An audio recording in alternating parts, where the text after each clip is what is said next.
Welcome to the Jazz Notes Podcast. I'm your host, Ben Anderson. I'm Chandler Holt. We are recording this on October 13th. We are 1 week into the preseason, 2 weeks into training camp for the Utah Jazz, a little less than 2 weeks out from the beginning of the regular season.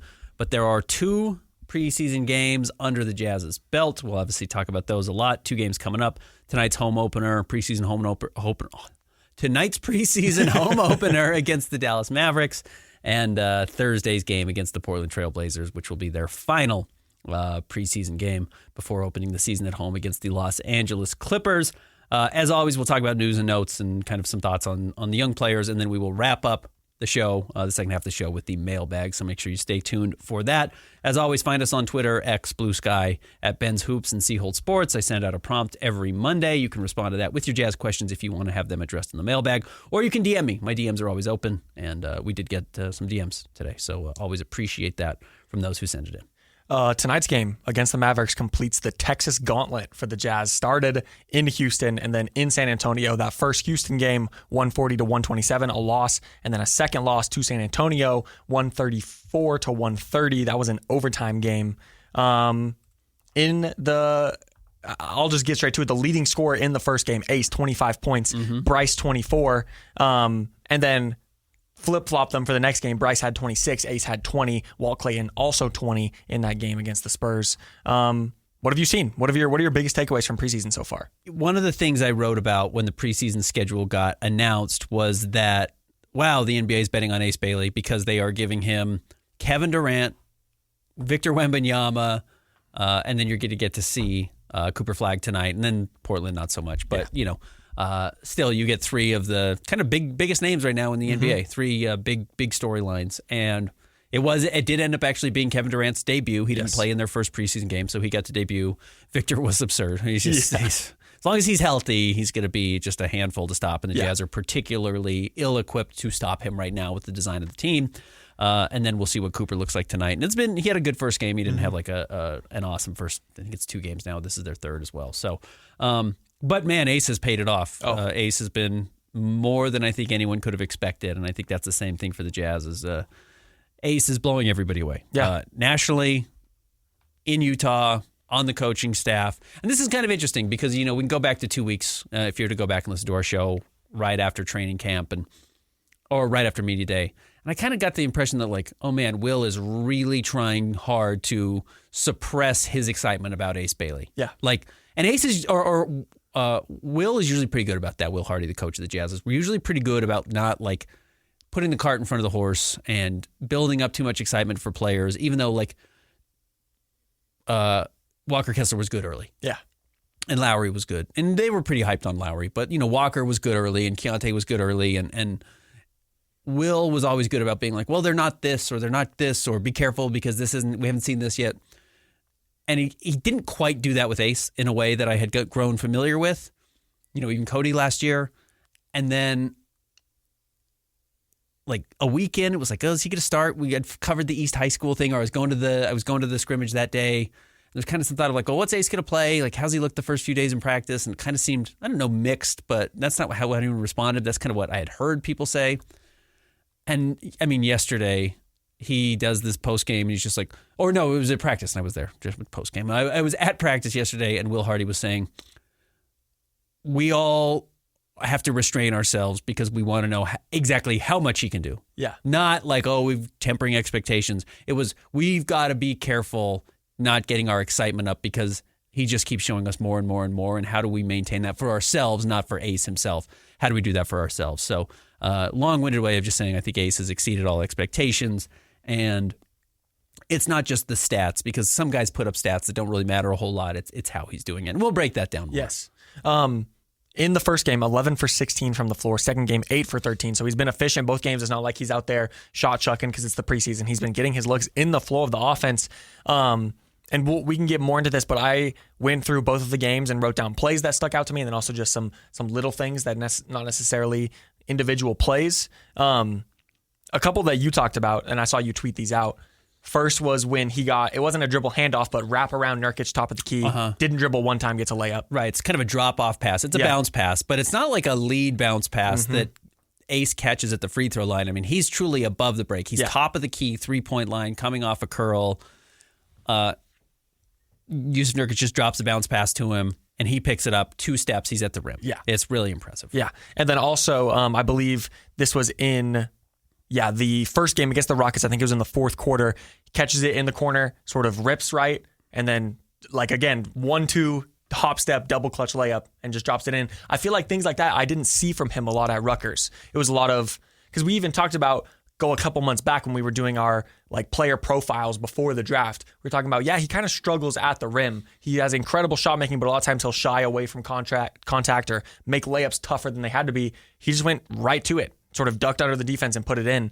I feel like it's been a lot of positive signs from Ace through 2 games. Yeah, what's interesting about Ace is all the positive things that he's doing right now are not the things that popped at Rutgers. Yep. And if you can go back and listen to our breakdown of it, and it's a fun podcast to go listen to, our kind of pre-draft discussion of Ace Bailey and what we kind of thought we would see on film, and then what we actually saw and how much we both liked him right away was, the difficult shot making is a real thing. Mm-hmm. Like, it's crazy the types of difficult shots that he took at Rutgers, but a lot of it was catching the ball, dribbling around a little bit, surveying the defense, and then just trying to rise and fire, and way more often than it should have, the ball went in. Yeah. What's amazing is he's not doing that. So the things that popped at Rutgers, other than the enormous physical tools and the shot making, are not what have been so good with the Jazz so far, right? It's no dribble. It's using those physical tools to get to the rim, not just, shooting over people, getting into his mid-range jump shot with ease, which, mid-range is not really a great shot for some people, but 2-point shots are for stars, as they say, and Ace can make 2-point shots. Yeah. It kind of leads itself to being a star. Now, be a star and then get the 2s. Don't be the 2 trying to turn yourself into the star, but he's blending those things really, really quickly. So the amount of things he's able to do early on, not against the greatest competition of all time, but some of it's Amen Thompson and some of it is Kevin Durant and some of it is, the Holiday with the Rockets. Just like some of it's very real. Yeah. Even if they were playing the G League Star or G League Spurs for the second half of that game and in overtime, the stuff that you've seen is really somewhat jaw-dropping. Yeah. It's been, again, as I said, better than expected. It's better than I think the Jazz expected. I think they are trying really hard to not start another rebuild around Ace Bailey and just say, like, okay, how do we retool this? But I would not rule that out being conversations that get had way sooner than people realize. Yeah. And then another thing I want to write, this is not a play, but something I wrote.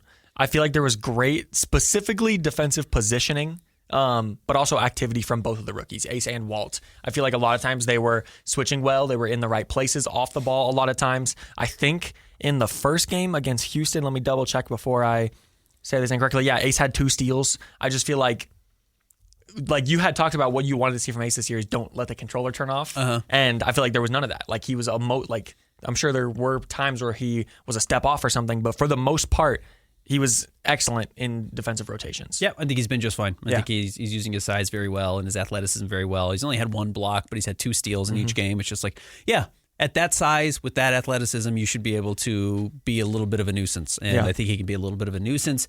And Will Hardy again said yesterday at practice that that's maybe what's excited him both is his ability to impact winning on both sides of the ball. Not just, hey, he's long and there's something there. Like, Lowry's really long. He doesn't really impact the game a whole lot defensively. He doesn't get these steals above the break. He doesn't do some of these things where just because he's on you, it's hard to throw a pass. You've seen that from Ace a little bit as well. And then, we'll talk about Walt a little bit more, but I think I've liked a lot what I've seen from Walt as well. You want to move on to another young player? Sure. Well, I don't want to be done with Ace yet. So let's start at the top of the longest tenured players and work our way back through because, again, there is a lot of reason to talk about Ace Bailey. Yes. This is not just it's been 2 good games, Jared Butler and his preseason with the Jazz. Like, there's enough going on with Ace that it's going to change the trajectory of the Jazz's season. And I don't mean win total. I mean strategy. Yeah. So we will talk about that. But let's start with the third-year players who were expected to make a big jump, with the exception of Taylor Hendricks. But let's start with Taylor because he was the highest pick of the guys 3 years ago.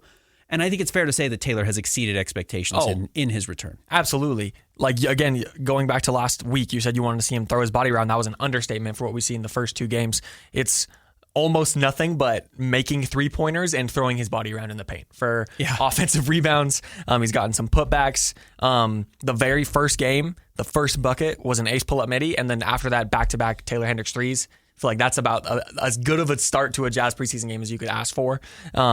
But yeah, he's just been absolutely awesome. He's making most of his shots. And like I said, there was times I think he switched on to like Wemby and some of the bigger guys. I even wrote against the Spurs, he had the pump fake in the corner, and then he goes in and just throws his body into the defense and makes it like awesome start from Taylor. I went back and watched some of his college stuff again because I had tweeted it out, and it's just like, man, this guy was a center in college. Like, he kind of played with another big guy at Central Florida, but he was like a roaming five. Yeah, he played on the perimeter, but he was also in the dunker spot a lot. Like, he was a low post guy who had some ability to step out and shoot threes. He's just a pure perimeter player now. It's crazy. Like, every play begins with him on the perimeter, and maybe they will adapt a little bit as he continues to get stronger and more comfortable. Because there's actually, like, it's pretty complex to play in the dunker spot and when to roll and how to rebound and crash, et cetera. I think there's a little bit more there than just, hey, rise up and catch lobs. But playing on the perimeter, man, he's comfortable. He's even shown a little bit of ability to like attack closeouts. Like the 3-point shot's great. He didn't hit any against San Antonio. And even then it's like, okay, so I'll dribble twice and get to 12 feet and raise up over you. And like, I'm uncomfortable with that shot. Like, centers don't know how to do that for the most part. Like, Yusuf Nurkic knows how to do it. Jokic knows how to do it. Like, some of these European guys know how to do it. Not a lot of college bigs know how to do that. So to develop that, just kind of the 1-2 dribble, balance, get your shot up, it's really impressive. Yeah. And there was even like a great 2-man play with he and Ace Bailey where Ace drives the baseline. And, you know, one of the things they teach you in basketball is like, you know, fill the vacated space. And Taylor just runs back to where Ace was vacated and catches the ball and gets an easy layup. It's just like a great 2-man game. It's like, oh, those two guys walked off the floor. I think they got subbed out. Maybe it was against San Antonio. Maybe it was against Houston. And it's just these two enormous people, like 6'8" and AUC1 of how much bigger Taylor is than Ace, but like what Ace is going to look like also with 2 years of weight training. Yeah. And you're just like, oh, that's the Jazz. Like, that's the future of this basketball team coming off the floor together. And I think Taylor really has a chance to be a part of that. Through 2 games, 15 points a game, 45% from the floor, 33% from three. I think that 3-point shot will go up. He might be about a 45% field goal shooter. Even though he's bigger, I think he may have to learn like where to get his easy shots. Yeah. But another great sign, 5.5 free throw attempts a game. So he's getting to the line, which is a sign that he's not afraid to throw his body around. And then 2 assists. He had 3 against Houston and like good passes, like really good passes. I've always kind of liked his passing going back to his time at Central Florida. So aced the test, no pun intended with Ace Bailey. But I mean, like, Taylor's early start, I think, is way further ahead than where the Jazz started. And Will said yesterday, did I think that we were going to be playing Taylor Hendricks, whatever it was, 32 minutes in his second preseason game? We did not, but he's showing he's capable of doing it. Yeah. So good for him. If you take a person who knows basketball but has been under a rock for 2 years, I don't think in a million years they guess that Taylor Hendricks is coming off of snapping his leg in half. A brutal injury. Yeah. Agreed. Okay. Next up, do you want to do Keontae? Yeah, let's do Keontae because he's been really interesting. Yeah. He was the talk of the offseason. He had a really good first game. It was like 16 points, 9 assists, no turnovers. It was really quiet, but quiet was good for Keontae. Sometimes noisy Keontae is bad Keontae. And then I thought against San Antonio, he had a good first quarter. The offense really struggled as soon as he came off the floor and Walt Clayton went in. And then that changed after about the second quarter. And I thought Keontae kind of reverted to old Keontae habits, which was like, well, I haven't shot in a while, so I should probably get a shot up, and some like weird overthrown passes where he just throws it to the fourth row. And I guess the jury is out. You know, numbers-wise, he looks fine. 14 points a game, 50% from the floor, 40% from three, 8.5 assists, 1.5 turnovers. Look, if he averages that, he should be the starting point guard. Yeah. Like, the problem was he had one good first game and then I thought a pretty bad second game. Yes. And if he's going to be the bad second game guy, or if that's going to be every other game, he can't be the starting point guard. True.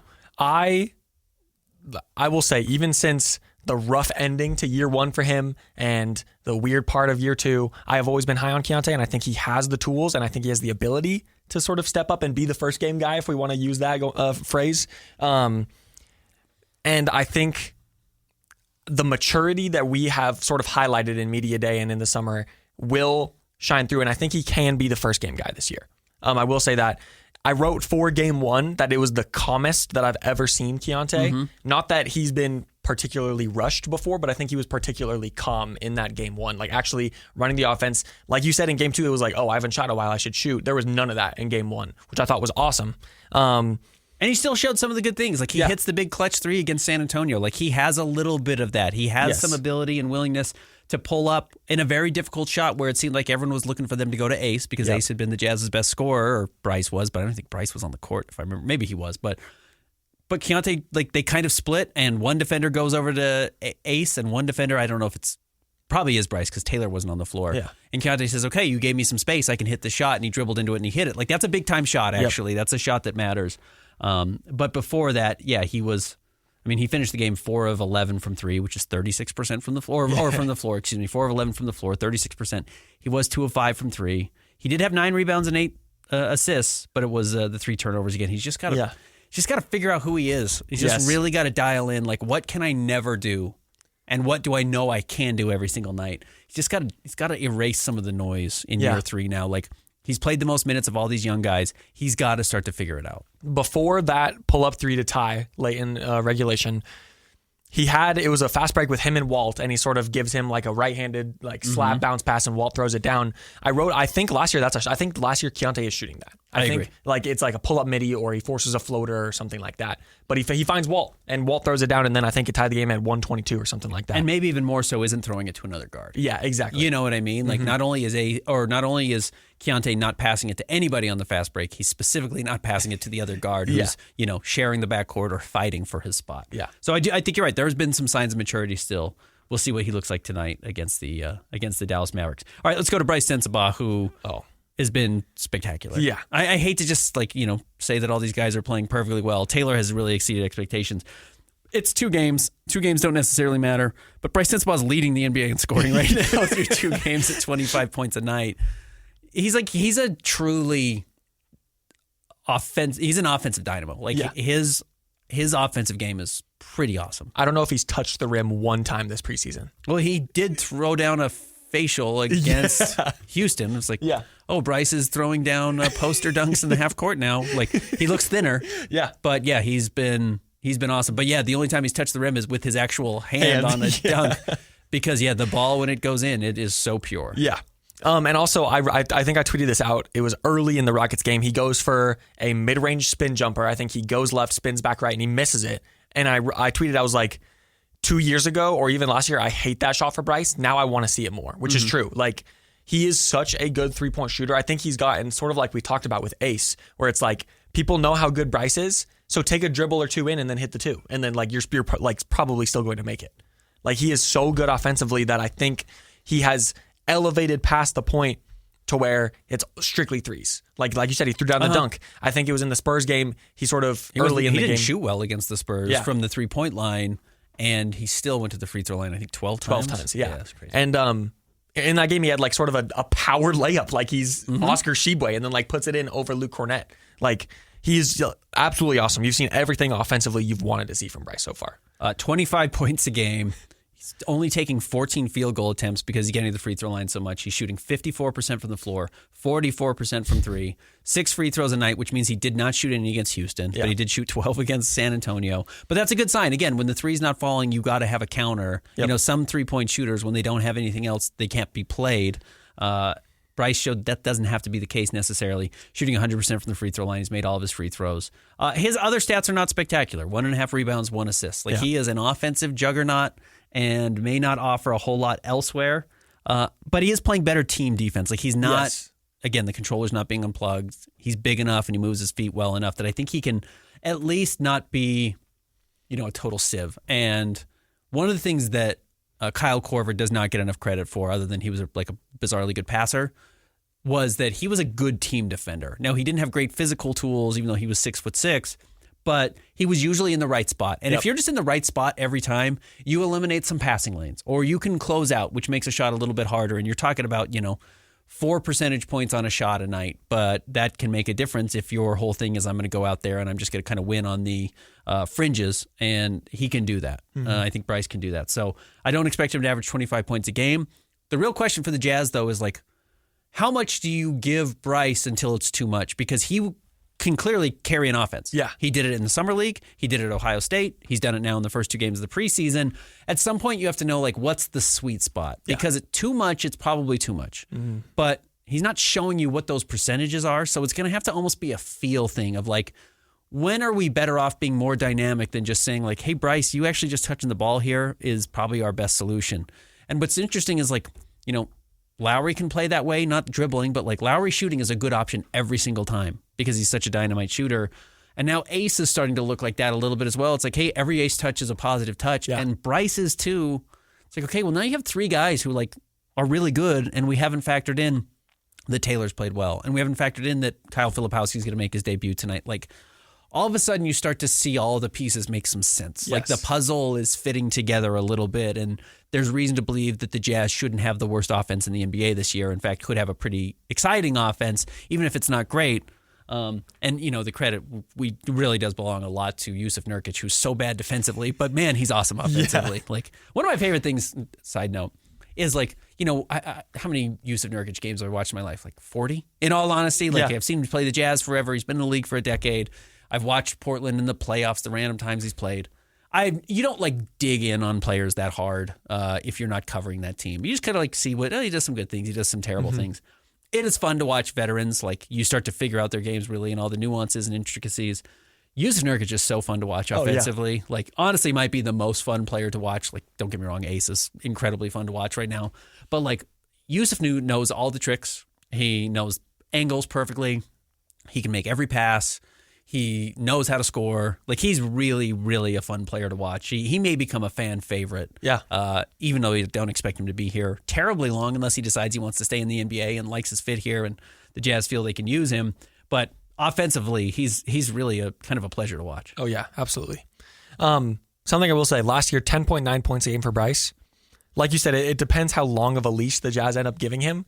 But I don't think there's anything stopping him from even being like a 17, 18 point per game guy. Yeah, the only thing that's stopping him is like Walker Kessler, Lauri Markkanen, and Ace Bailey also being on the team. Like, you just get to disperse shots. But like, if you wanted to give Bryce more and more and more, he can handle it. Yeah. He's one of the few guys who can really handle it. How do you stop him from becoming Cam Thomas, which are just fully empty calories?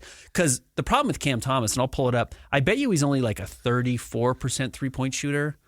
And Bryce might be 44. Yeah. Like, there's such a huge gap there, and like how valuable that is.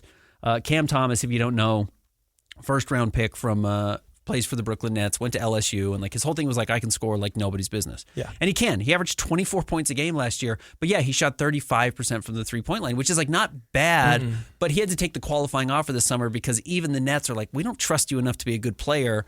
That, yeah, you scored on a terrible team, but doesn't mean anything. That's the whole process with Bryce right now, is like, what do these points actually mean? True. And how do they help you win? But there is an enormous difference between 43% from the floor and 35% from three, and Bryce shooting 50% from the floor and 44 or 45% from three. Yeah. Because if you do that, you are a legitimately awesome scorer, and you're going to get paid, and you belong in the NBA, and you might be the guy of this third-year group, even as good as Taylor is, that becomes a bit of a priority. Yeah, absolutely. Okay, who's up next? Let's go to the second-year players. Okay. And we've only seen one of them. Cody. We have not seen either Kyle Filipowski, who will make his debut tonight. We have not seen Isaiah Collier. Not great that those guys have been out. And hamstrings are bad for really fast guys. So that's hard for Isaiah. But Cody has been really bad in the first game, like totally non-existent, and then was actually pretty good against San Antonio. Yeah. It is worth noting, and we get a mailbag question about this, so I won't touch on it too much. He did play in the second half. He played his best basketball in the second half. That did not include Victor Wembanyama. Yes. So some of it might be a little bit fool's gold, but even then, like, I still think you can't. I don't think the hustle stats are updated right now in preseason. He still gets a ton of deflections. Like, there's still some stuff there. There's still some tools there, and not to set a bar too low for Cody, but like, truthfully, somebody has to be the 8th best player on the team. Yeah. And like, maybe that's who he is. Like, he's not vying for a starting spot. No. I think right now he's vying to prove that he should be in the rotation at all on opening night. Yeah. And he might not be. I don't know what the Jazz's rotation is going to be. Oh, by the way, you know what we should do before we go to break is we should kind of reform what we think the starting five might be. Okay. Because I think that's worth talking about. Yeah. Because we talked about it so much in the offseason. Injuries have changed that. So we will see there, and obviously some things we've learned. But Cody's been fine. Again, he's the youngest player in the draft last year, if I remember correctly. Now he's coming back into year 2. He does definitely look bigger. I think he's able to kind of keep straight lines better. I think he's able to body up people defensively. Bad first game, much better second game. We'll see. He's got to knock down shots. He still misses shots weirdly badly when they miss. He's kind of fun in transition. He can get some steals and get out and going.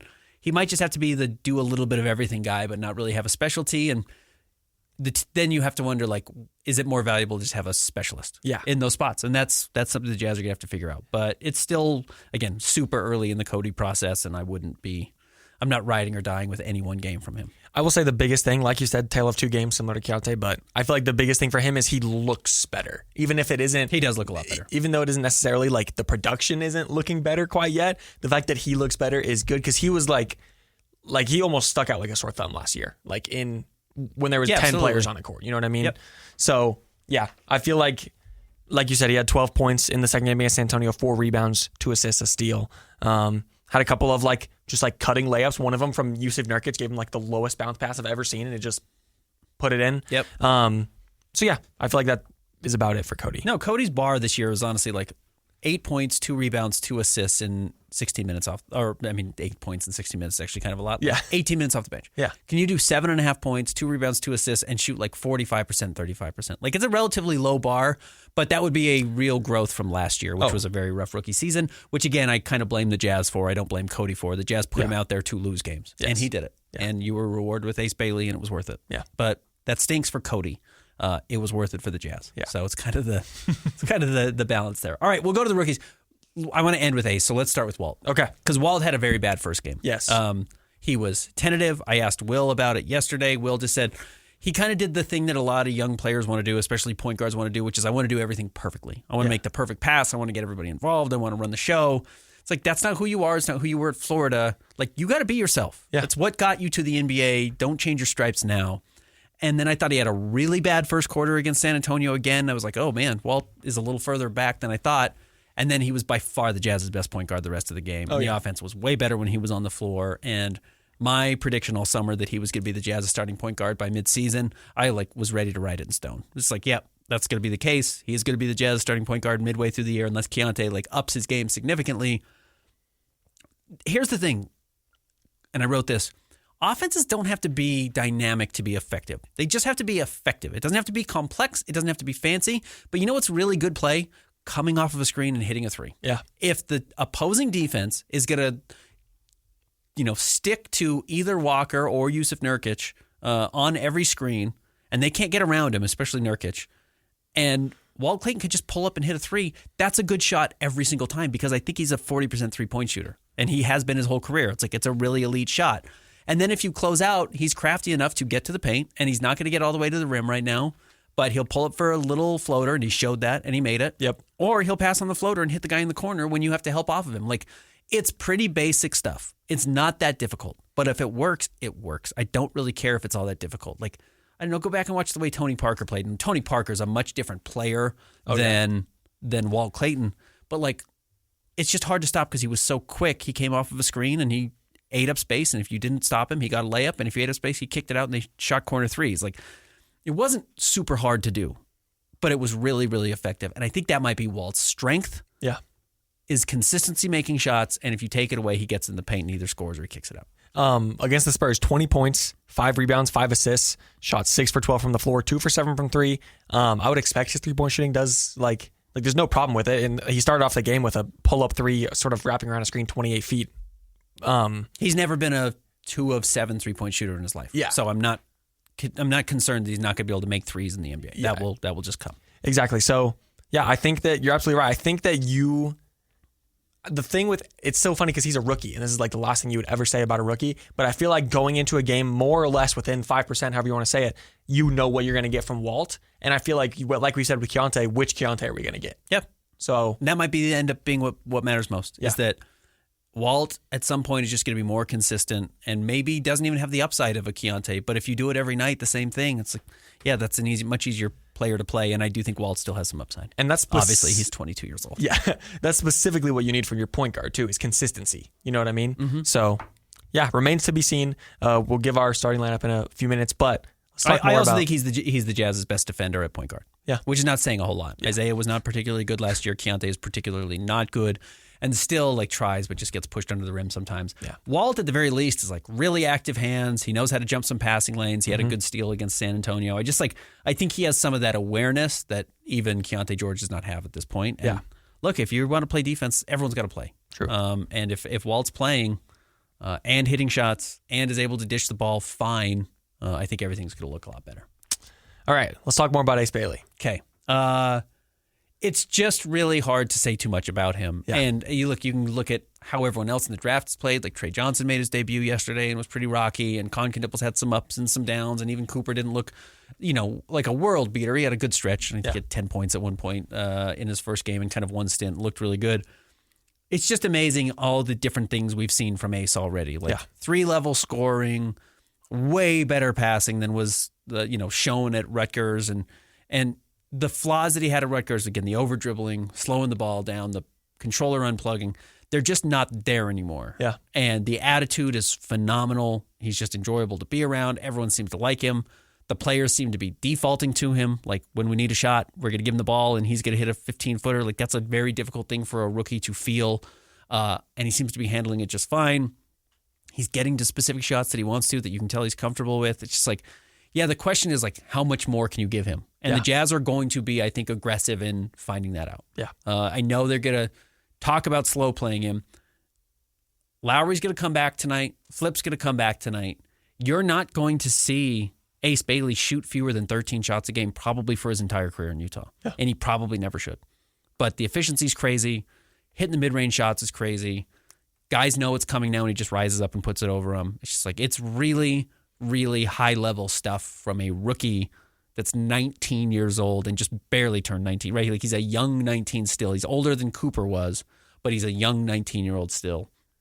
It's the type of player, as much as Will Hardy says, nobody's coming here to save you, is coming here to save the Jazz. Like, it is actually the type of player that has the ability to reorganize everything on a roster. Yeah. And sometimes that means with the existing pieces that are good. Like, all of a sudden, Bryce Sensabaugh doesn't have to be the third best guy. He can be your fifth best guy or your fourth best guy, and now Bryce is really good. Or Ace allows Lowry to fall back as far as like, well, I don't have to create anymore, which Lowry can't do. Yeah. But if he's feeding off of another guy and Nurkic can get him set up because the attention is all being paid to Ace midway through the season, well, now Lowry's back to being what makes Lowry really a special player. And Lowry and Nurkic already is going to be a very fun duo. Those European guys know how to play together, and they're going to know how to play together here. It's like, that's how it reorganizes everything, and it does it really quickly when you know you have the guy.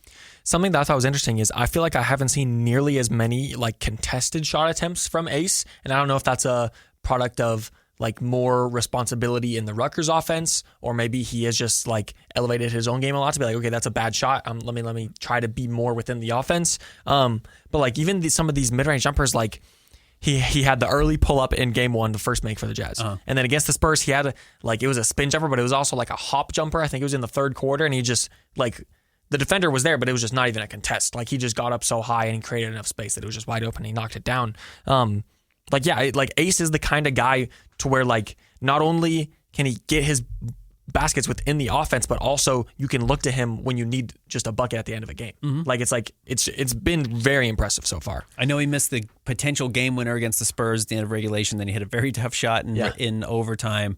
Yeah, he's hit the corner threes, which is like his three he hit on the little, I think it was a pass from Taylor Hendricks where he just kind of stuck in the corner. It was a total grenade. He's falling out of bounds. He just drains it, and it's just like, okay, that's the tough shot making. That was the skill, maybe like the one real skill at Rutgers was like, man, this guy makes some crazy shots that I've never seen anyone else really attempt, especially at that level. Mm-hmm. But it's all the other things that work so well. Yeah. It's all the other kind of normal things that are not easy, but are within, a half-court offense. If you go back and you look at the second preseason game against Memphis where he was really good, all of Ace's points came off of like transition or getting an offensive rebound and scoring. And it was like, okay, that's good. That's cool. It's hard to replicate that every night. Yeah. You can hustle every night, but it's like, if you're just like, I get offensive putbacks, it's like, that's what Walker Kessler does. And Walker's going to be better at it than Ace is ever going to be. It's a hard way to like design an offense around a guy whose whole thing is I get offensive rebounds. Yeah. If you can design it around, hey, he just comes off of curls and then he's unguardable because he's so much bigger than everybody and rises and gets to a shot, gets there really quickly, then you start to mix in some of those other things, and then it's the hustle plays that really start to add up, and that's where the star player comes out, is on top of you can run all this offense for him, you can design an offense around him and his ability to get shots, and he's only going to get stronger, which means he's going to get to the rim much easier. He's going to become a better ball handler, which he has not had to do a whole lot of, but even then shows like, I have a couple of 1-2 dribble moves that I can spin into a shot, or I can walk into that mid-range jumper that are valuable. some of those he's going to recognize, hey, man, instead of dribbling into that 19-footer, which he's hit every time seemingly, just pull it from three. And as I get more comfortable shooting that shot, that's going to get even better. But, yeah, it's just really hard to overstate like how much he's already shown. Yes. It's not narrow. He's got one skill and he goes to it over and over. It's like it's so many different things so quickly on top of grabbing 7 rebounds. I was about to say. He continues to do that at a very high level. It's not just like, and this is not a shot at Bryce by any means. He's been awesome, but it's like it's been more than just offense for Ace Bailey. Like 6.5 rebounds a game, 2.5 of those are offensive, and like almost like 64% from the field, I think, through 2 games, and exactly 40%. He's been 2 for 5 in both of the games. Like you said, 2 steals a game. Like I said, great defensive positioning. Like he really has been all over the floor, and like, again, like he is going to put on weight. There have been some things, like it's not been all completely positives. Like there hasn't been like controller turned off moments, but he has gotten beat off the dribble a few times. He has. He's not gotten to the free throw line a whole lot. Yes, exactly. But like I would say it's like 80% good signs for Ace Bailey through 2 games. At least. At least. Yeah, 80 might be really low. Yeah. And again, any Jazz fan excitement, I will tell you, is exceeded by the sense I'm getting from the people within the Jazz of like, they got one. They got a guy. Like, and again, not to put the cart before the horse, but it's like there's a huge difference between, wow, how good is Donovan Mitchell? He's 6'1", versus wow, how good is Ace Bailey? He's the same size as Jason Tatum. Yeah. You know what I mean? Like how the ceiling is totally different with those types of players. And I'm not trying to say that too early, but the Jazz are, I think, pretty thrilled about what happened, and the fact that he fell to them at 5 is going to be maybe one of those things that we look down the line, just like, how did that happen? Shout out Omar Cooper. Yeah, shout out Omar Cooper for doing the Jazz a huge solid, letting that go. Tonight, Ace Bailey, Cooper Flag going head-to-head. People are going to be tuned in. Oh, yeah. Ace has a chance to really start to garner a lot of attention.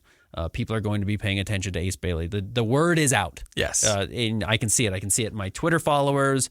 I can see it in the interactions I'm getting on my social media posts. Like, it's not Jazz fans saying like, "Oh man, no one's talking about this kid." Like, it's everybody. It's Philly fans who are like, "Hey, VJ's better, I think." It's like it's Charlotte fans like, "I can't believe we took Concrete all over Ace Bailey." Like, it's people saying like, "I was a Rutgers fan. I told you this dude had it." Like a bunch of people who are wanting to plant their flag and celebrate. So we are seeing a lot of people start to pay attention to Ace Bailey, and I think rightfully so. He's exceeded expectations on all counts.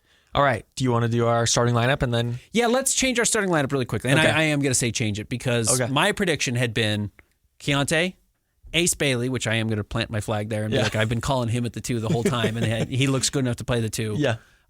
Lowry at the 3, Taylor at, or I said Kyle Filipowski at the 4, and I said Walker at the 5. I still think Walker's going to be the 5, though I've kind of heard that like the shoulder injury was like he got whacked pretty good. Yeah. Like whatever happened, like he actually got hit pretty good on the shoulder, and it's not like they're not scared about it long term, but they're going to be really cautious with him, and that's rightfully so. He's going into a contract year. Like you don't want him to be playing hurt or re-injure it, and then he's frustrated. Like I think there's actually some delicate things you got to do there, but I still think Walker's going to be the 5 by opening night. I kind of think if Taylor's playing this well and is this ready to play, he just plays over Kyle. Yeah. Because he does do some things defensively that are way better than Kyle Filipowski can do. And we'll see. Maybe Kyle comes out tonight and Thursday against Portland and is back to scoring, 30 points and 15 rebounds, which he did against the Trailblazers in a regular season game last year. And maybe his ability to move the ball really helps. But I kind of think you're going to move him to the bench, and I think Taylor's probably going to start. Yeah. And I think Taylor probably deserves to start alongside Lowry. And then you have a really huge starting lineup with Ace at the 2, Lowry at the 3, Taylor at the 4, and Walker at the 5. And the nice thing with Taylor is he's shown enough that I don't think he's strictly a 4. I think he can actually play a little bit more 3 as well, which allows Lowry to play the 4 where he's better as well. Do you still think game 1 will be Keontae at the 1? Yes. Yeah, I don't think that's going to stop. I think that's still asking a lot of Walt to go that way. And look, again, experience really matters. You're still talking about Taylor Hendricks, who's played 42 career regular season games in his life. And Ace has played 0 regular season games. So I think giving Walt that much attention early on, like there is something to just be said that like the West every single night is so hard. Oh yeah. Like every single night, like the opening game is James Harden. Yeah. It's like, and he's the 8th best point guard in the West right now. Like maybe he's a little bit better than that, and he's still a great player, but like yeah, every night is really, truly brutal, and maybe you don't want to bury Walt with that early on. Keontae's at least been through the gauntlet several times. He's faced all of these guys multiple times in his career. He knows what that's like. Walt's probably not quite ready to do that. And I will say, like, don't ask me about fit or lineups or how it's going to end up working together, but having Bryce, Walt, and Flip off the bench, that's a lot of offense. That's a lot of... Yes, it is. And Nurkic. Yeah, and Nurkic. Who's maybe the best offensive hub on the Jazz right now. Like, he is...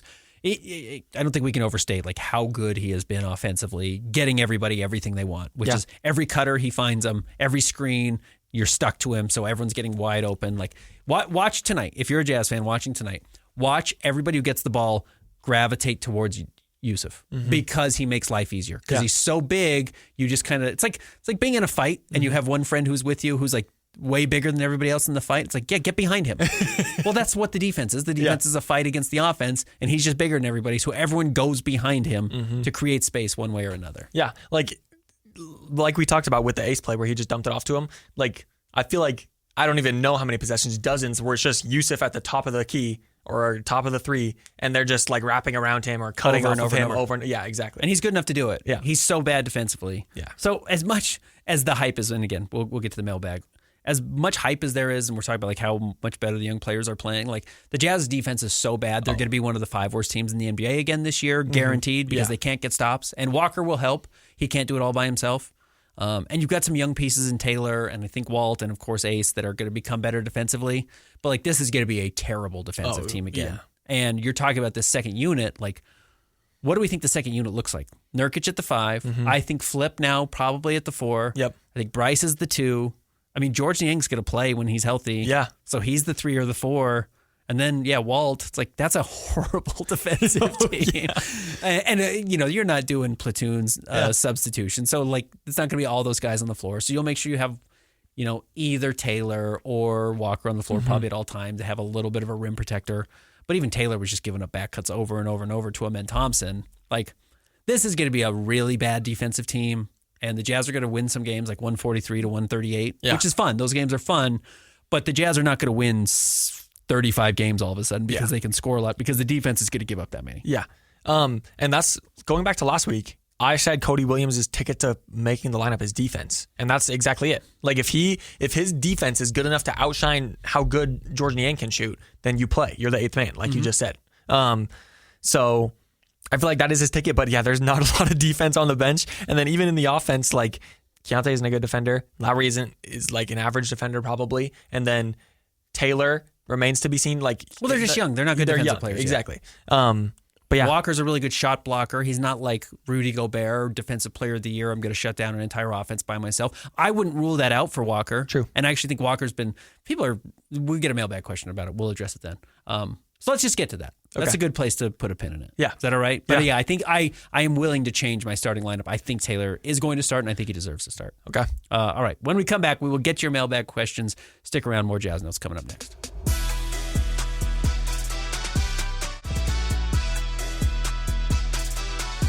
Welcome back to the Jazz Notes podcast. Ben Anderson, Chandler Holt. All right, as always, we like to wrap up the mailbag or the podcast with the mailbag. Find us on Twitter at Ben's Hoops or C Holt Sports, same as Blue Sky. I send out the prompt every day at about 11 o'clock or every Monday at 11 o'clock.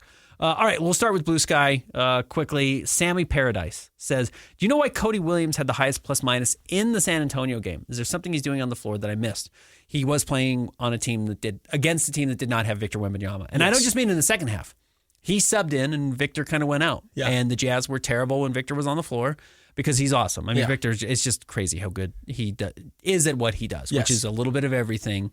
And to do it at that size is a cheat code. I do really worry about his health. The last 2 physical freaks that have come into the NBA have been Zion Williamson and Joel Embiid, and they don't stay healthy. Yeah. And I worry about it with Victor at some point. One injury is going to feed the next and the next and the next. I just trying to enjoy him while I can. Yes. Because like Ja Morant, physical freak too, and like his injuries are going to ruin his career. Like we've seen the best of Ja, unfortunately. I worry that like Victor by 24 years old might be like, can you get him for 50 games and hope he's healthy for the playoffs? And that's what the 76ers fans have been trying to sell themselves on forever with Joel. It's like, he's never going to be healthy. Yeah. I hope I'm wrong. I hope Victor gets to have a long, fruitful career. 7'5". There's not a lot of examples of that happening. Yeah. But that's part of it with Cody.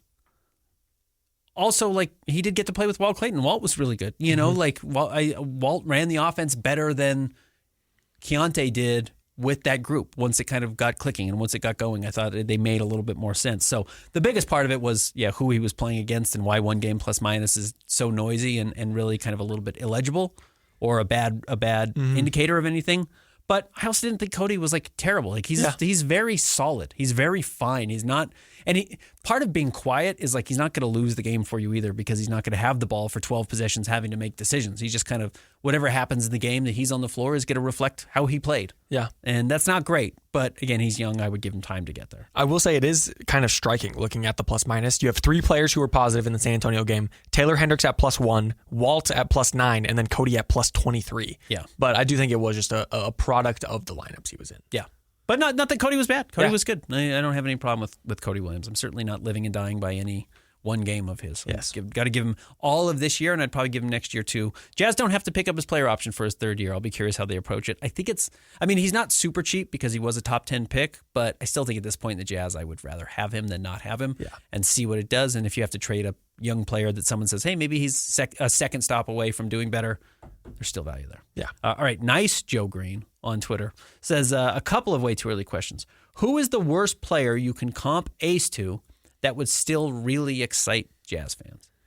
And one name immediately came to mind. And again, this is really lofty because he's still a very good player. But Rashard Lewis has kind of been one of the names that has floated around as Ace's comp. If you're a little younger, you may not remember how good Rashard Lewis was. He was the second or third best player on an Orlando Magic team that made the finals. He was the second best player on a Seattle Supersonics team behind Ray Allen that made the conference finals and had one of the best offenses to date. Like they kind of helped launch this idea of like, let's shoot a ton of threes and let's be a really high scoring offense. How many All-Stars did he make? 2? At his best, he was like 20 points a game, 22 points a game, 6 rebounds, a couple of assists. Like there's a 22.6 rebound, 2 assist outcome for Ace Bailey, where he's an all-star. Yeah. He's like a really good player, but is never the best player on a team, but is still very helpful. That's where I could see Rashard Lewis being like the least talented guy that you should still be excited about. I would say one that just popped into my mind is like post-Atlanta Joe Johnson. Okay. Because in Atlanta, Joe Johnson was still like amazing. He averaged 25 points a game one year. But like after that, he's like around 18, like this year, 2011, 2012, 45% from the floor, 39% from 3, 18.8 points a game. Yeah, like, professional scorer. Yeah. Yeah, that level of player, right?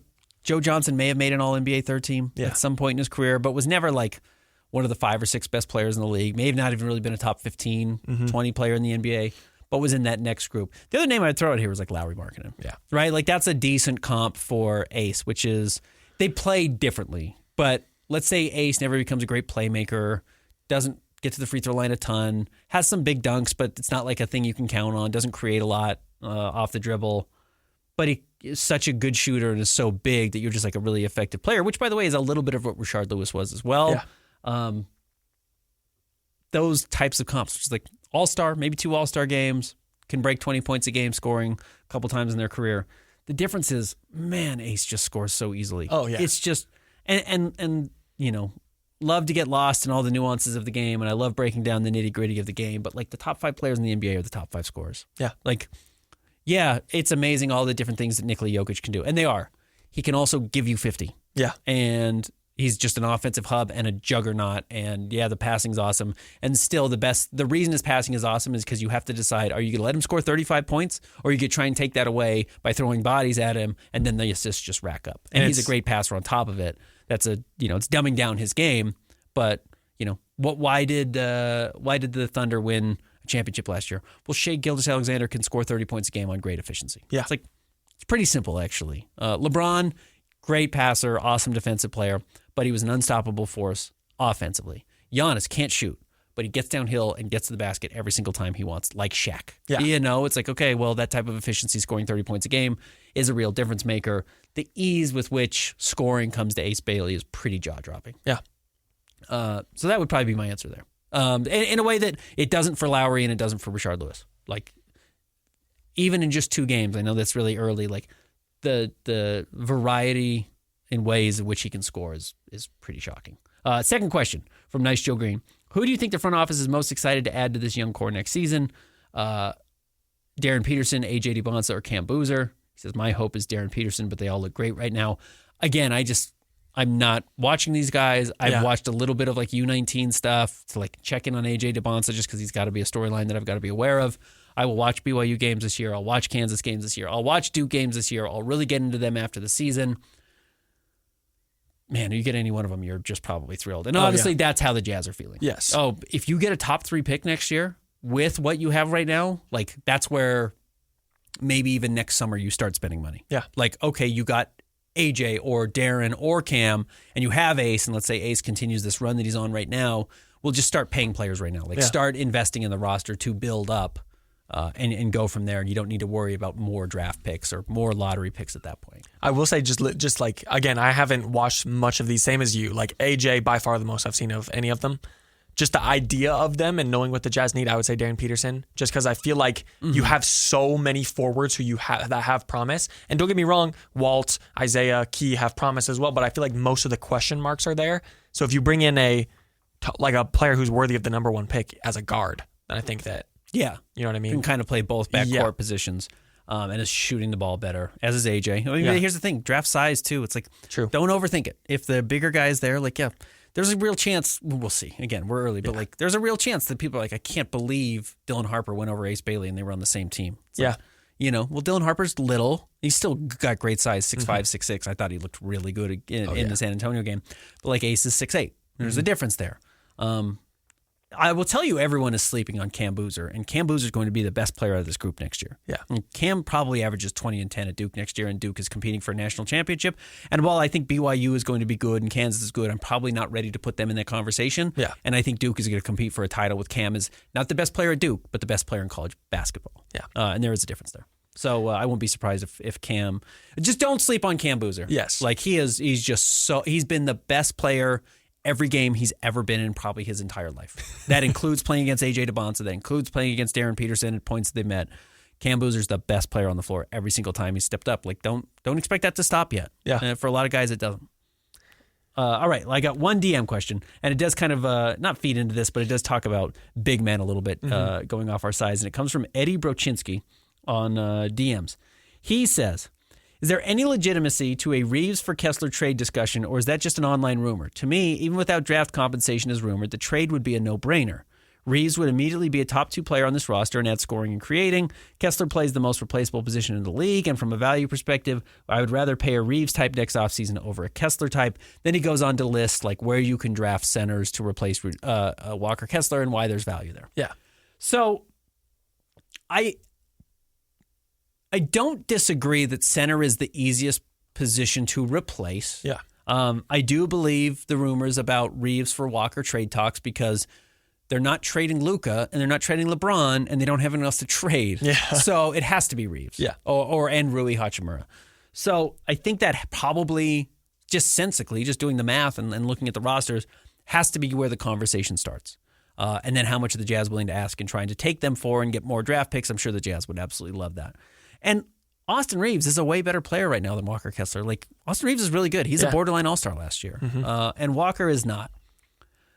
I do, and I'm really curious why this is the case. I get this weird, maybe I'm off, and you tell me if I'm off. It just seems like people are weirdly down on Walker right now, and I don't really know why. Yeah. Like, the Jazz had the 30th best defense last year, and you look at like, well, it must be a Walker problem. I think it's an everybody else except for Walker problem. Like, yeah, Walker can be better, but you put Rudy Gobert with the worst perimeter defenders in the NBA, and they're not going to look spectacular. And even Rudy tried to do it and manufactured some great defensive ratings for the Jazz during the regular season. But when you got to the playoffs, it got exposed immediately, and everyone's like, well, Rudy's a bum. It's like, no, Rudy was never bad. The players around him were so bad defensively that he had to deal with so much. He goes to Minnesota, and all of a sudden, Anthony Edwards can play, and Jaden McDaniels can play, and all these guys will play defense. It's like, oh, he's actually still really good, and you can build an entire defense around him, and you're not taking him out of the game in the playoffs. Yeah. Like, I think there's a better chance that Walker's actually still a really good perimeter or a really good low post defender who can do a lot, and the players around him are so bad. And actually, that's way harder to replace than people think. I have a question for you, especially because Taylor Hendricks was out for all of last year. Was there a single good defensive player on the Jazz team last year other than Walker Kessler? A single one. Like you can say, like not average. That's a good defender. Elijah Harkless, who's a two-way player. Yes. You know what I mean? Like, that's probably it. And so I 100% agree with you. Like the fact that the Jazz defense is not because of Walker Kessler, like we even talked about in media day, Will Hardy points out, we need to be better on defense, even Walker, but that's not like a dogging on Walker. That's like our best defensive player needs to be better. Like everyone needs to be better. Yeah. So I'm 100% with you. With that said, Austin Reeves on not a bad team last year averaged 25 and 6. So now understand Austin Reeves is also a horrendous defensive player. Like Keontae bad. Yeah. Like he is a truly, truly evil defensive player. It's so shockingly bad. Yeah. That you don't. If he comes on your team and you lose Walker Kessler, you start all the way over defensively. Oh yeah. And Eddie comes in and brings in like Bam. Okay, well Bam's a great player. Mm-hmm. Bam is a 4 trying to play a 5 whose offensive game has never developed beyond like I'm going to take this 15-footer, never shoots threes, can do a little bit at the rim, but is not a center. Yeah. And he's 6'8" at best. I think Asia Wilson's taller than him. His girlfriend is taller than he is, which Asia's awesome, but Bam is not big enough. Sabonis is horrendous defensively. Awful. Şengün, I get all the Houston hype. Amen Thompson looked better than I expected in game 1. Oh, yeah. Kevin Durant rules. Now that Şengün has been paid and they are expected to be a championship contender, watch the narrative on Şengün change a little bit where he's an offensive juggernaut, but they're going to focus so much on how bad he is defensively. Yeah. Because he's really bad defensively. And if he doesn't improve it, he's going to be the guy that you're constantly like, love to pay him, love his offense. Can you have him even like, there are times you can't have him on the floor defensively because he's just getting roasted. Yeah. He's so bad on D. So that's going to be hard. Zubats is a great player. Yeah, if you could get... here's the thing. I think Walker can become Zubats. Yeah. Like, I think that's probably kind of like the best case scenario for Walker. There's some toughness there. Yeah, Rudy Gobert was the 27th overall pick. Jared Allen was the 22nd overall pick. Some of these names he brings up are good. Isaiah Hartenstein, 43 overall. Certainly, there are some guys that like you have found. It's a dangerous game to play to just say, oh, well, we'll just find our guy in the 20s. Yeah. We'll just find a good center in the 20s. And Walker was 22 overall. Maybe that's it. You found your guy. Like. Yeah. I will tell you kind of the things I've heard about Walker behind the scenes is like the Jazz fully intend to pay him. They expect him to be around. At some point, you got to pay some of these guys and start to build around them. And they just didn't pay him in the offseason because restricted free agency benefits them not to pay him. Yeah. It has nothing to do with the Jazz being down on Walker at any point at all. But if the Lakers want to throw a borderline all-star and 2 future first-round draft picks, you probably have to listen. Yeah. There's also a reason why the Lakers are considering throwing a borderline all-star and 2 future first-round draft picks at the Jazz for Walker. Yeah. Because he is good. And if you were to put Walker next to LeBron and Luka Doncic and he's just running pick and rolls with those guys, the narrative on Walker would shift. Oh, yeah. I think Walker's being hurt right now by being on a truly awful team. Mm-hmm. And that could start to fix really quickly. And then if you trade him, you might be wishing you could replace him over and over and never finding it. Yeah. It's a lot harder to find Walker than just, drafting some of these guys late and his specific skill set only really matches of this group that you're talking about. Zubats, Rudy, Jared Allen a little bit. Yeah. Hartenstein's he's a good defensive player too. You should throw him in that group, but Pirtle's fine. Naz Reid, not in this conversation at all. No. Porzingis is a really good shot blocker. And look, Porzingis is the number 4 overall pick. Like, if you're talking about replacing Walker Kessler with Porzingis, it's the top 5 pick. Yeah. Like that's a hard thing to get. Some of these guys are lottery picks. Sabonis is a lottery pick. Jakob Poeltl's a lottery pick. Porzingis was a lottery pick. Like Bam was a lottery pick. It's not cheap. Yeah. That's not cheap to replace Walker with. Anyways, sorry, long-winded answer. Okay, over to X now. First, from Jazz Nation, only 2 preseason games have been played, but do you believe any players have been disappointing or not meeting expectations so far? I think Jazz fans will be disappointed by Cody, but I wouldn't yet. Yeah. No, I don't think so. Disappointing that you haven't seen Isaiah out there. True. And that's going to be hard. Like, Isaiah could lose a job in the preseason, truthfully, just because you can only play so many guys. You know what I did think, actually, because he's actually really fun to watch, and he's just, again, watching the veterans and their nuances. What I did realize, I think it's going to be really, really hard to play Kyle Anderson. I was going to say, he was maybe someone who I would be disappointed in, because I even said earlier in the year, like, I wouldn't be surprised if he's the, 3 veteran off the bench. Yeah. But so far just hasn't been. He can't shoot at all. Yeah. And that's always been the case with Slow-Mo. But you watch him, he's legitimately playing center against the Spurs, which means also he has to guard Victor Wembanyama, and he can't do that. Teams back off of him entirely, so now all the paint's clogged completely, and he moves so slow. Yeah. Even for Slow-Mo standards, he's lost a step a little bit, so he can just barely move out there.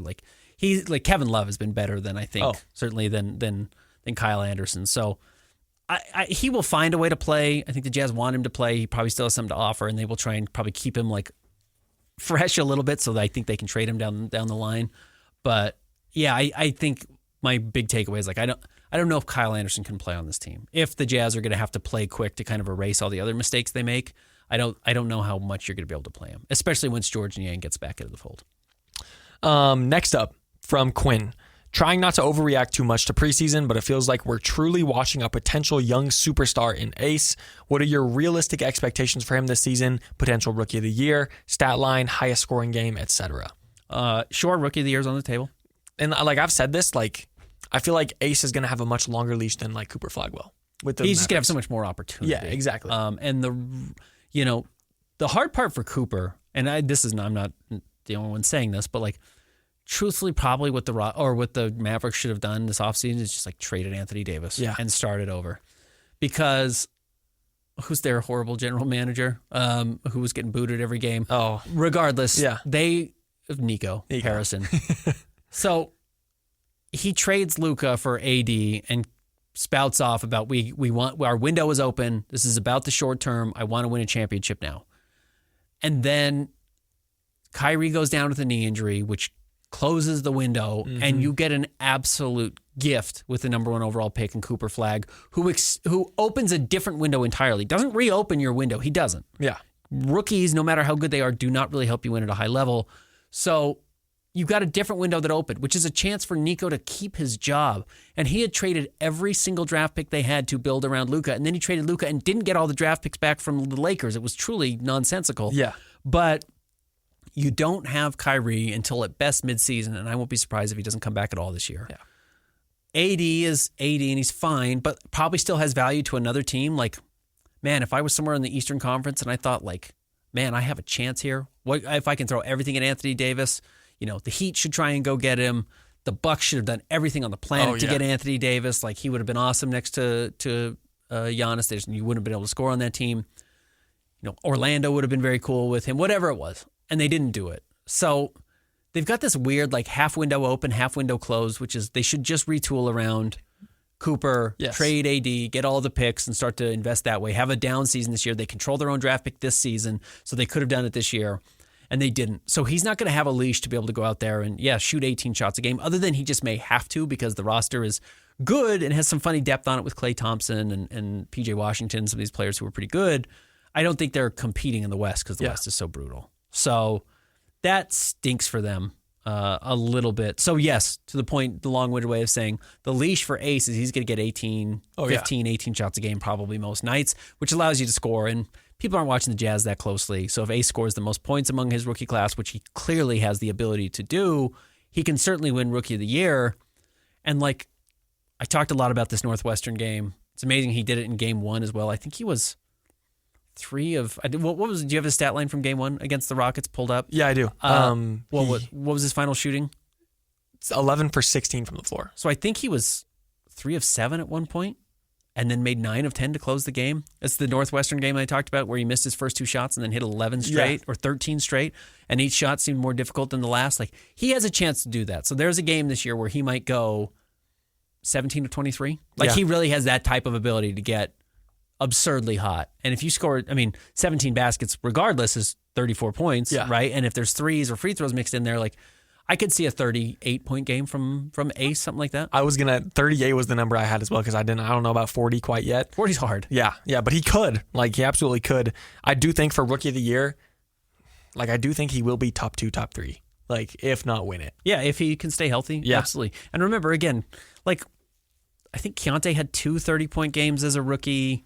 Kyle Filipowski had a 30-point game last year, and Keontae or Kyle is not juggernaut scorer, but he can put up 30 in a game. He's a good offensive player, and I think scoring again is going to come even easier to Ace. So yeah, last year in an overtime game, so you got some extra minutes. But Kyle Filipowski put up 30, 18, 5, 3, and 2 against the Portland Trailblazers. Like, we should not forget how good Kyle was last season. But he shot 13 of 17. Yeah. You know, he made all of his twos. He missed 3 of his 5 threes. He only got 4 trips to the free throw line. Like, there's definitely some pathways when on nights when Lowry's not playing that Ace is going to get a ton of scoring opportunities and is going to rack up points. In fact, my prediction is he'll have more than 2 30-point games. Okay. That'll be my prediction. Maybe not, I don't know what his overall high score is, but 30 is not going to be like, I can't believe he scored 30. Yeah. It'll happen a couple of times, or if not more. What about a stat line? If you had to predict Ace's stat line for year 1. Conservatively, I think he scores 15 points a game. Yeah, I was going to say because again, I think he's going to take 13 shots every night. Yes. So 15, 6, 1.5. Yeah. You know, and maybe 1.5 steals. Yeah, I was right in there with you. I was going to say 16. I think he does pass 5 rebounds, and then other one probably around 1, 2 each. He's got a real nose for the ball. He's got a nose for basketball. Will Hardy keeps saying instincts. He just talks about his instincts a lot, which is so funny. That was like the opposite of the descriptors of him at Rutgers. Was like, he has no idea how to play basketball, but man, his physical tools are crazy. It's like, well, his physical tools are crazy, and he does know how to play basketball. Yeah. Like, he knows how to do some things that he didn't show at Rutgers, like when to never dribble. Like, if you don't need to dribble, don't waste a dribble. Dribbling's the stupidest thing you can do on offense, basically, you know? Unless you're Kyrie Irving. Yeah, unless you're Kyrie or Steph. Yeah. And it's just to set up your shot. But, no one should be dribbling. Yeah. For the most part. If you can avoid dribbling, do it at all costs. And he's finding ways to, I caught the ball at the three-point line and I got to the rim without dribbling. Well, that's better. You're not going to turn the ball over. Yeah. So, really impressive. Last question, I believe, from Spence Johnson. What do you have to say about the media throwing around Lowry trade rumors left and right, but what Austin Ainge said at Media Day seems to contradict all of those reports? I was told last week that the Jazz are not trading Lauri Markkanen by somebody who would know. Yeah. Now, I also understand that that can change. Yes. I don't think the Jazz are calling anyone to make Lowry trades. I don't think the Jazz necessarily want to trade Lowry right now. Yeah, if somebody out of nowhere swoops in is like, hey, if so San Antonio is the team that makes a ton of sense right now to me for Lowry. I had said Houston, they go out and get Kevin Durant, doesn't make sense anymore. But if San Antonio was like, hey man, Dylan Harper's ready, and he looked really good. Here's Devin Vassell and Steph Castle, who was Rookie of the Year last year, and a future first or 2 future firsts. And then you got to take back Harrison Barnes, whatever the bad salary is, and give us Keontae George or something like that. You probably have to listen to that. Yeah. Right? Steph Castle's a dynamite defensive player. Devin Vassell, I don't know what he's going to do defensively, but it looks like he can be a Bryce Sensabaugh type offensively. But there's some real upside, I think, with Steph Castle, maybe turning into a guy. Mm-hmm. I don't know. Maybe he can't shoot well enough. And then maybe that's not enough. Honestly, maybe it's not enough. Dylan Harper's going to be off the trade talks. He's not going to be traded. Yeah. I thought maybe maybe if he's not good enough, they'll be well, let's fully invest in De'Aaron Fox. I think they're going to trade De'Aaron Fox. Yeah. In all honesty, I think they're going to look around at teams who need a point guard and look at Toronto. Could you get something from Toronto that would be really interesting to pair? I don't know. Maybe they don't have that, but I think San Antonio at some point is going to say hey, we want to win. This is already Victor's 3rd year. We haven't won it all this year. They're not going to be able to shoot still. I think that's going to be a real issue, and Lowry would solve a lot of those problems, especially if he's your 3rd player, and Dylan Harper and Victor Wembanyama are garnering all the attention. Lowry would explode. I would look at that. And if the right team comes along and offers a bunch of good young players and draft picks, I think you have to listen. But I don't think that offer's on the table. And B, I don't think the Jazz are making calls to trade him. Yeah. Here's the thing. If the Jazz today say they don't want to trade Lauri Markkanen, and then at the trade deadline or next offseason he gets traded, that doesn't mean they lied to you today. No, at all. Yeah. No, of course not. No, it did. They might trade him by the trade deadline. For sure. And that's absolutely on the table. And that just means that either the play of Lowry or the play of the other Jazz players or just the offers that you're getting changed since then. And even then, the Jazz could get an awesome offer, and maybe they still don't want to trade Lowry, but it's okay, this is the best for us. This is irresponsible to not make this trade. Exactly. And the nice thing about Lowry is I think he could fit next to Ace Bailey if you wanted him to. And again, as we talk about this, if things continue, and it's early, but he was the 5th overall pick. They tanked an entire season to get him. The early returns at Summer League and now here have been great. Yep. All the off-the-court info is actually A+ and stellar compared to what we heard pre-draft. If we pull this thread far enough out and it's still going in the right direction, the Jazz will start to figure out how to retool around Ace. Yes. And what does that mean? And is it with Lowry? Is it moving Lowry to get better pieces around him? All those questions will be asked. Yeah. Certainly. So, no, I think that's all the questions. All right. That does it. Let me check really quick. I got Yeah. a couple of late notifications. Okay. I don't think there was any other ones. Okay, nope, that was it. Still only 3. Okay. That'll do it for today. We will be back next Monday after the Jazz host Dallas tonight on Monday and then host Portland on Thursday. When we come back, we'll talk about, give a full recap of the whole postseason and then also give Preseason. of the preseason, and then also give our pre-regular season Jazz awards, sort of predicting Jazz awards for the regular season. Who do you think is going to be Rookie of the Year for the Jazz? Hey man, Walt's John good Tonji. too. Walt's good too. I would not count out how true. Walt's potential to be a difference maker on the team. Yeah. I think he's going to be a little bit overshadowed, and understandably, but I think Walt's a good player. Yeah. All right, we'll be back with you again next week. Find us on Twitter at Ben's Hoops, see Holt Sports, read us at KSLSports.com.